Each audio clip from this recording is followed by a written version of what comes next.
Welcome to the Advancement Podcast.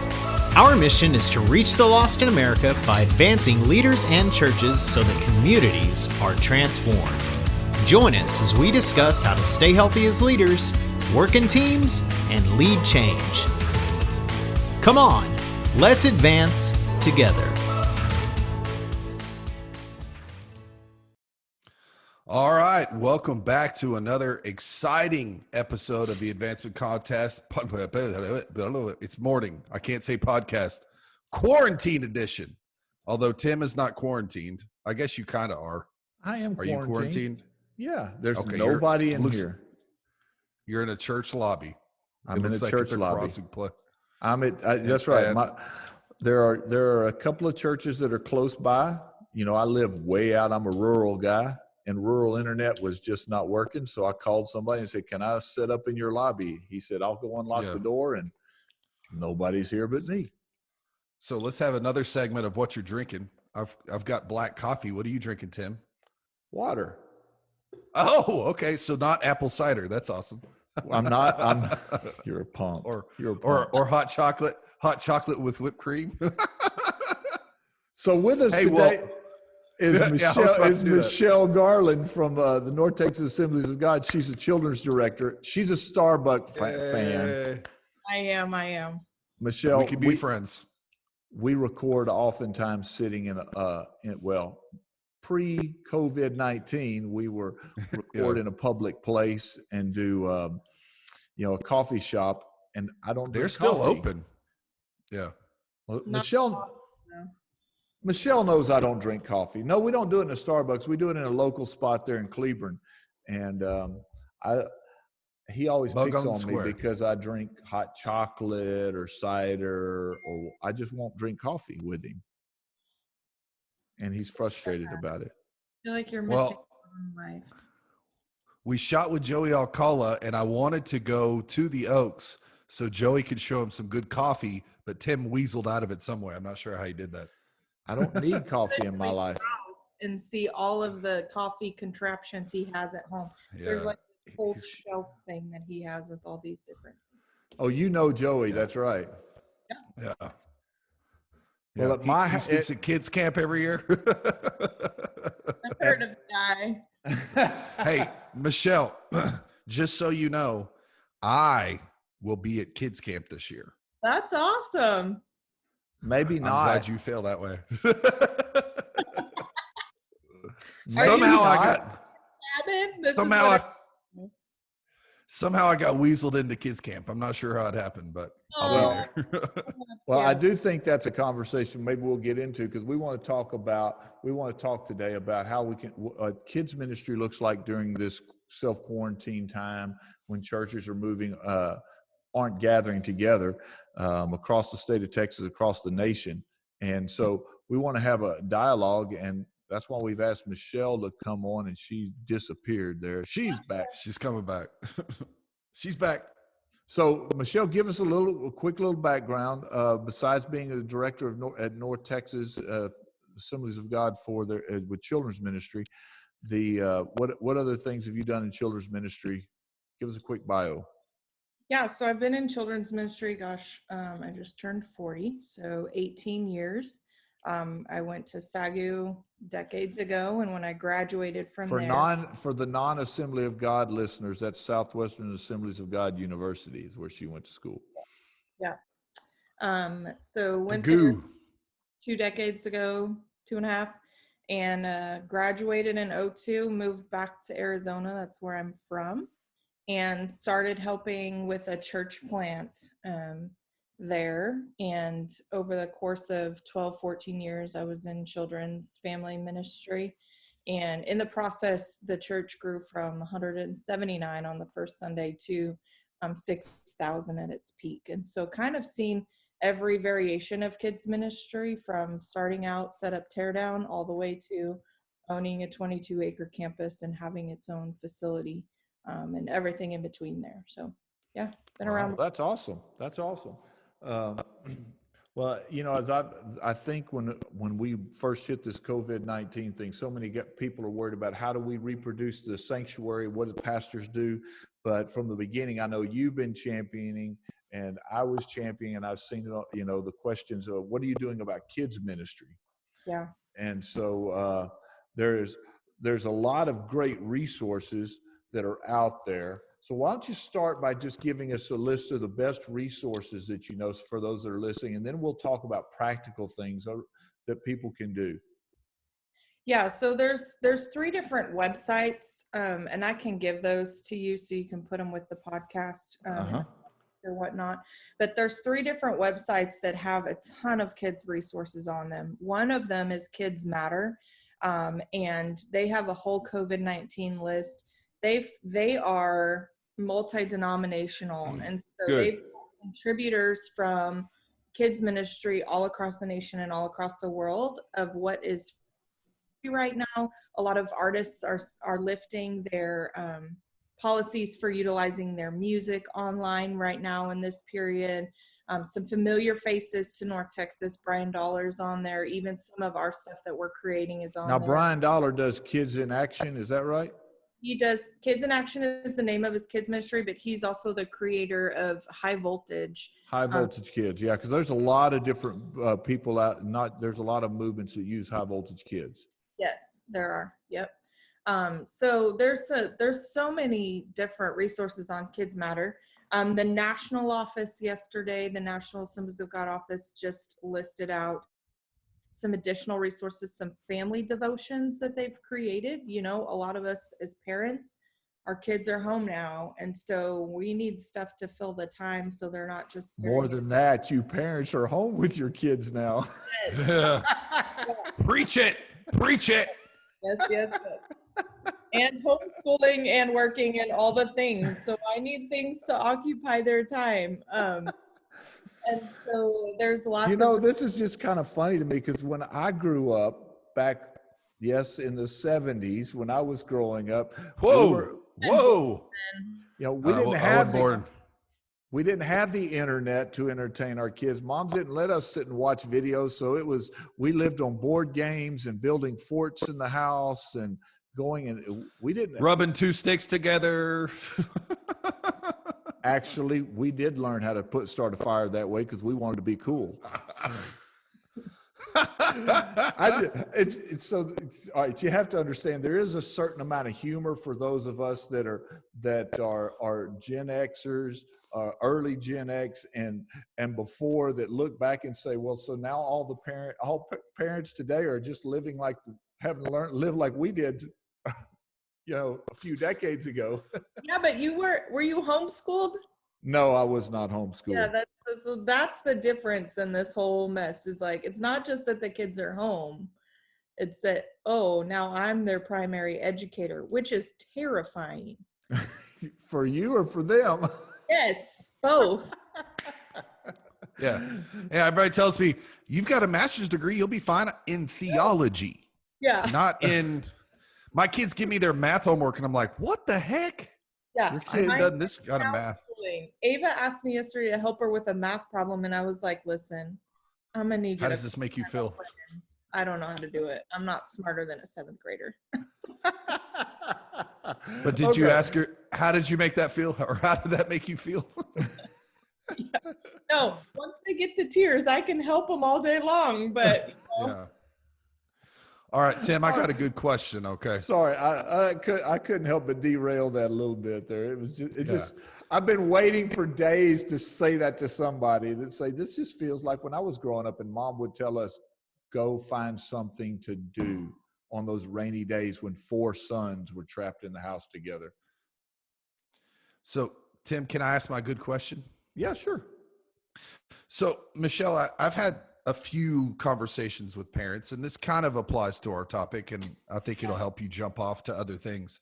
How can we help our younger kids? Like, I've got 8, 6, 2, and 1. Obviously, the 2 and 1, they don't really understand what's going on. But how do we help our kids understand what is going on in our world and not scare them to death? Now, we actually have a counselor going to join us for the next episode to really dig into that topic really deep for us. Did I ask it too soon? Yeah, so, hold that question. Let me transition it another way, okay? So how do we address it as a church in our children's ministry and help them, that way? Do we talk about it? Do we not address it at all? What should we do? I'm not an advocate of beating around the bush. So these kids Okay. now at home, they're like my kids, their sports have been canceled.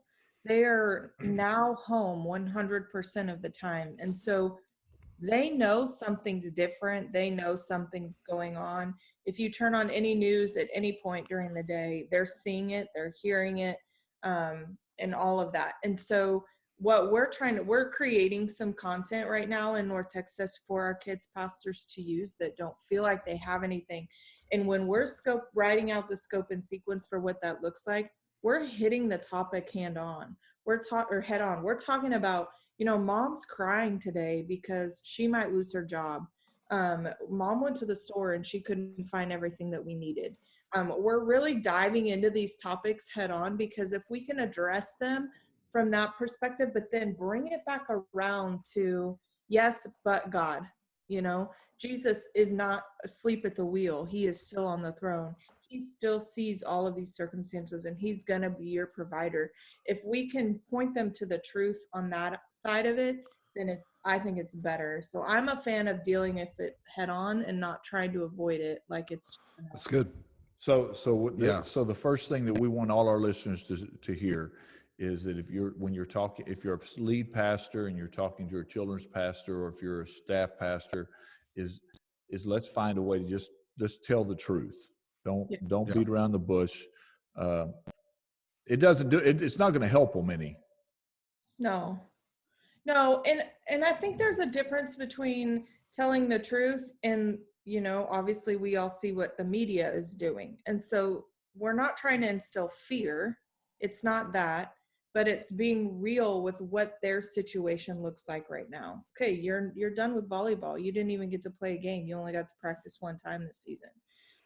Sorry about regional gymnastics. It's off the table. They've canceled every meet until the end of June. Oh, and by the way, now the Olympics are moved to the next year. It's just, it's everything that's involved in their world has shifted. And so you can address it from that perspective versus talking about how many deaths there are in the state or in the country right now, or that kind of thing that makes them afraid for their own life. Like there's a balance. You're not trying to go there, but you are trying to help them see that God's in the details of every single situation. So this is a time to give them hope in the midst of this piece. Yes, absolutely. Okay. All right. So practically speaking, everybody's trying to go. We've got pastors. There are large churches across the country that live stream, and they have the technology and they built it into their systems, and they do it all the time. And so for them, reproducing their Sunday morning is just that's easy, and there's nothing to it. I mean, it's just because it's what they do all the time. But that's less than 5% of churches in America that are really equipped to do that well. Yeah.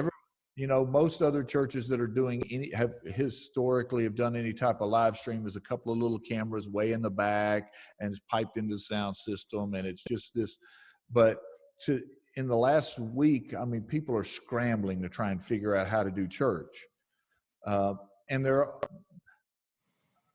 talk to us about help people that are listening, especially in our smaller churches, not just rural, but our smaller churches, our churches under 150, which equate to 85% of the churches in America. Actually, 90% of the churches in America are probably under 150. So talk to these pastors about the things that they can do practically. Should they be trying to live stream a children's thing? Is that going to be something that would be beneficial? Walk us through some of those concepts. So I had a Zoom call yesterday with about 40 kids pastors, and this is what I told them. You don't have to reinvent the wheel. There's so many quality content products that are available right now for free that you can utilize. You can upload them to YouTube and put them in the hands of parents if that's easier. If they don't, we have a lot of churches that their parents don't have social media, or grandparents don't have social media. So You can put them on YouTube or Vimeo. You can use them on social media. There's a lot of great content that's out there for kids right now that doesn't require you to live stream a full service. What I would recommend is, if you don't have the capability to do that well, to utilize something that's already there, that's available, that's free, and then put your energy into personally connecting with your kids or your families. So we have some churches that are just sending short videos to the parents for the kid, obviously doing it safe measures, not going directly to the child. But let's just give an example of someone would, send me a short video that said, "Hey, Michelle, I just wanted to see if Ava watched our online video today, and what was her favorite part about that? And we love you and we're praying for you." Short, simple, send that to the kid or to the family. And then the family can shoot a video of the kid saying, "Yes, Pastor Michelle, I loved that video. My favorite part was when David knocked down Goliath," and just kind of create that connection, that personal connection. Those families and those kids want to hear from you as their pastor. So it's about creating an interactive component. Yes. A dialogue, if you will. Yeah, because there's a difference between just being available on social media and being social and engaging on social media. And right now, everybody's isolated. Unless you live in the country like Tim, everybody is. We're still isolated. I told some a different kind of way. Yeah, I told somebody we self-quarantine all the time because we have to choose to go to town no matter what. Yeah. But everybody, there's so many videos that are available online right now. They want to feel seen, heard, and known. And so there's a way to make it personal for a family. That's going to do their heart more good, and I think your church more good, than trying to spend your time producing a service that you're not either equipped with technologically to do, or even just talent, So for you, in your mind, the greatest piece that a children's pastor or children's ministry can do right now is not worry about content as much as connection. Connection is the higher value during this season from your perspective. That's my opinion. Yeah. And I think, let's be honest, most lead pastors right now, I think it's a little bit shifting towards the end of the week. Last week, I saw it shifting a little bit, like, oh yeah, we have kids. But for the most part, it was like, how do I get my main service online? How do I get people giving? How do I, it's those questions that the senior pastor is dealing with. So he doesn't need to be trying, or she doesn't need to be trying to figure out how are we going to create a kids service? If you have the ability, you have the technology, you have the team, less than 10 people to do it, then by all means do it. But if you don't feel the pressure to do it. There's so many good resources out there for free. Okay. So Michelle, as a lead pastor, our kids ministry, they did their first live stream. They did a pre-recorded and premiered it on Facebook, and they did a very good job. Just for their first shot at it. I mean, it was a good job, period. Whether it was first. Now, you're also a church you're a church of over 300. So correct. Yeah. So how do I? The question is really for any pastor of any size. What can I do as a pastor to help them do this in ways that they've never done it before? Because I'm used to being on social media. I'm used to being in front of people, so it's normal for me. How do I help them make that transition in this time? Good question. That's a great question. I think the biggest thing about social media, and I've looked a lot at, learned a lot about algorithms in the last few weeks and months, is if you're not being social on it, actually the amount of people that see your posts and see your videos is less than 20%. And so I think the biggest thing that, our kids ministries that are starting Facebook pages or starting Instagram pages is for them to go on and actually interact initially a lot with your families that are in your church. Go on as Hope Kids and interact with the parents and like their posts and comment, we're praying for your family, or this looks awesome, or what, that kind of thing. The other thing is there's a lot of things that I'm seeing out there, kids pastors being creative about being interactive. So providing some family activities on social media, but then flipping it and saying, show us what you did and use our hashtag or tag us, and then reposting. Those kinds of things, the more social you are on social media, the more your content is going to be seen. If you're not very social on social media, it's going to be pushed to the bottom. The Facebook robots don't like it. So I would encourage them to be social, not just start a page, because that's not going to really do you any good. If they're videoing a service, I think it's important to remind them that it doesn't have to be super polished. Right now, people are okay with raw and real. There's a lot of grace right now because everybody, teachers, churches, everybody's adjusting to a new normal. So I would just encourage them to try new things, try something new every week and see what that looks like. And if it, I've had lots of conversations with people that have said, man, I recorded that video 5 times and never, and then I finally just went live because the recording wasn't working, So it's just a matter of encouraging them and empowering them to try new things.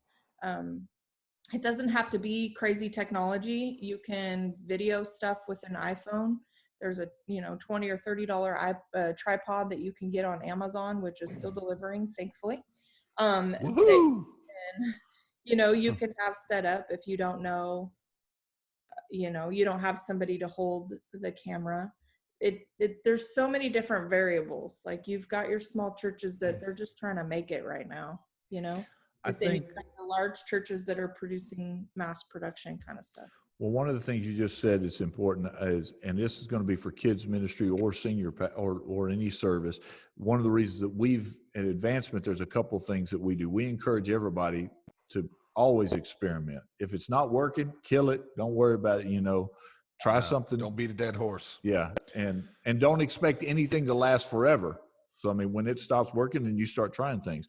So I love that piece. The other thing that, one of the things we've been really promoting is record your services rather than try and live stream them, because the same thing with those algorithms. If you're interacting during the video, it pushes it out farther to people's content. And now it'll start getting those friends, and that becomes an outreach component, how the unchurched start picking it up because it starts showing up on their feed. So a children's pastor can be, and their team can be online and can be praying for people, and you can be having those interactive moments. Yeah, you can host a watch party on Facebook and instantly, 2,000 of it your alerts friends. all your friends. Yeah. Now, if you would, if you premiere a video before you do the watch party, when you do a premiere, anybody that follows your page, if it's on your page, they get an email saying there's a premiere video coming up. Mm-hmm. So there's some different, so that means you kind of premiere it and then you do a watch party. You kind of have to use both of those things all at once. Yeah, and I think there's a lot of value in what you said about engaging while it's being played. So commenting on what the kids pastor's saying. If someone comments, respond to that comment. Don't just like it. Actually write something back to it. So we're coming up on the end of our time. Let's just do something real quick. I had yesterday we heard that one children's pastor was talking about recording and reading bedtime stories to kids. That's cool. and posting that. That's just, so there's what would you say are some of the some of the most creative ideas? Like, I thought that was crazy creative. Read a bedtime story and post it for the kids. So there's a ton of content right now that's available for elementary kids, but there's not a ton that's available. And then Pastor Todd asked about this earlier. Preschoolers. For preschoolers. Yeah. And so, my question was good. Yeah, it was good. But there's so many things that are even available for them. So like the Bible app for kids has great videos on it that are great for preschoolers. One of our kids pastors at Seven City Church in Fort Worth has been doing a story time every night, and she sits for about 5 minutes with some stuffed animals and reads a story. One of the things we do at kids camp is we do Roscoe, which is kind of like the camp mascot. He does a bedtime story for the kids every night. And so we've made those stories available to all of our kids pastors if they want to use those for like a So bedtime. we use those links? Can we, okay. Absolutely. Mhm. You Yeah. know, So I love the idea of doing some kind of story at night. That's a great way to engage your littles for sure. do you remember, Todd wouldn't remember this, but when Rachel and I were doing some kids ministry years ago, do you remember Kidology, the guy that would do the little stories with all of those things? I don't know if his videos are available, but we thought some of those were so much fun. Yeah. And I haven't looked, I should look, but Kidmo, Uh-huh. Kidmo, Kidmo. I remember Kidmo. Yeah, I mean, it's been a decade since I've been familiar with their stuff, but they're great for preschool age too right now. So for those of you who don't know what we're talking about, these guys would tell Bible stories, but they would have like their toy box empty, and they would you'd have the dinosaur talking to, doing the Bible stories, and they would just act it out. It was pretty cool to watch for kids. So really release your creativity in a new way is a big deal.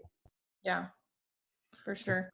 We have a kids pastor yesterday that just did a Zoom call and sent out an email to all of their parents and said, hey, if your kids are at home and bored and you're okay with jumping on, me and my husband and I are going to be on just doing some video chatting at this time. Here's the link. And she had like 35 kids jump on. Wow. Some friends of kids, like parents are sending out links. The Zoom call we did with kids pastors yesterday, we had a bunch of South Texas guys on there because they're, kids pastors are sending out links. And so I think even in those creative moments, it's opportunities for people to use it as an evangelism tool. Like, hey, come watch this bedtime story with me, or for their cousins or whatever. They can send out those links and have those people join them as well. So I also just heard something else. You're not alone in this. So be watching for other people in other ministries, brainstorm, work together. This is a kingdom opportunity. For sure. I mean, I honestly think that this is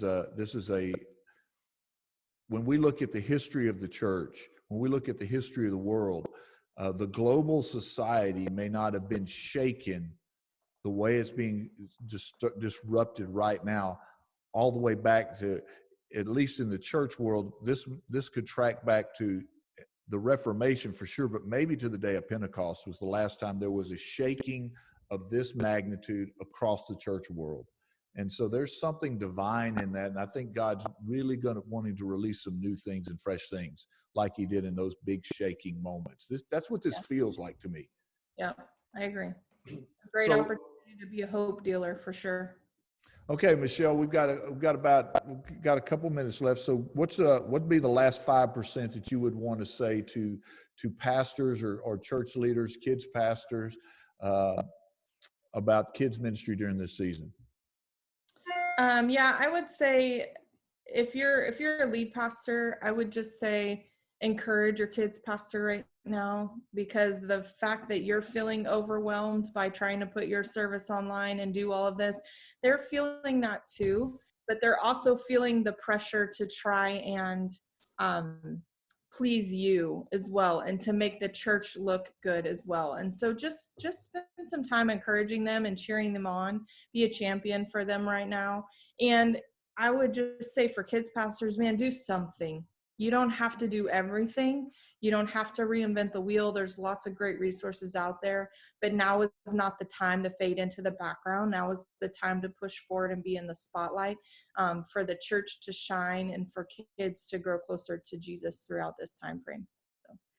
All right, Todd. So Todd, let's do what we always do here. What's your takeaway from this conversation today? I really like what Michelle said when she just reiterated it. Our job as pastors right now is just to encourage our leaders, because they're just as stressed as we are in certain places and certain times. And many of them, they've not done all the social media stuff thus far. And so they may even be more stressed. And so now's the time when we need each other the most. And we are a team. And so we need to exemplify a team and really lean on each other during this time. And it's our job as the lead pastor, to be that backbone for our staff. Yep. So as we're wrapping up today, I just want to say to everybody who's listening and everybody who might be watching that just know that I truly believe God is at work in this, and this is a moment like we may never see again, and that has not happened in the church for thousands of years. So this is an opportunity for us to not just reach the church world in a new and fresh way, but this is an opportunity to take the gospel in a new and fresh way. So thanks, Michelle. Yeah. Thanks, Michelle. Todd, we're wrapping it up again. Yeah, we'll catch you next time on the quarantine edition. That's right. Quarantine edition of the Advancement Podcast. Yeah. See you next time. All right. If you would like to keep this content coming, all Tim and Todd ask is $1 per show. See how to give, maybe even sponsor an episode or series on the website advancement.cc. Until next week, continue to advance the mission of Jesus.